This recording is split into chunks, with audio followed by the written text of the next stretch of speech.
BJP যা করছে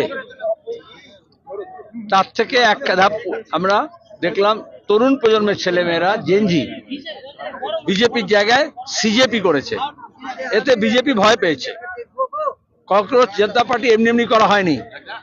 দুর্ভাগ্যক্রমে আমাদের সুপ্রিম কোর্টে বিচারপতি চিফ জাস্টিস বলেছেন, যারা ডেলিভারি বয়, যারা বেকার ছেলে মেয়ে, যারা গরিব ছেলে মেয়ে, আমরা যারা আন্দোলন করি, দাবি দাওয়া করি, খেটে খাওয়া মানুষের পক্ষে শ্রমজীবী মানুষ, তাদেরকে তিনি আরশোলা বলে অপমান করেছেন। আরশোলা ইংরেজিতে ককরোচ।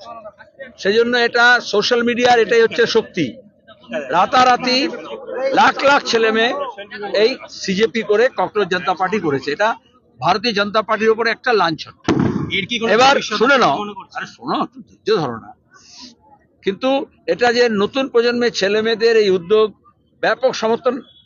11 বছর ধরে বিজেপি সোশ্যাল মিডিয়ায় দেশি বিদেশি অ্যাডভাইজার লাগিয়ে কোটি কোটি টাকা খরচা করে কোম্পানি লাগিয়ে যত লক্ষ অনুগামী তৈরি করতে পেরেছিল, এই কয়েকদিনের মধ্যে তাকে ছাপিয়ে অনেক দূরে এগিয়ে গেছে। এবং সেখানে দাঁড়িয়ে যখন 94 মিলিয়ন হয়ে গেছে, তখন দাঁড়িয়ে সেটা আরো আবার 100-এর কাছাকাছি চলে আসবে।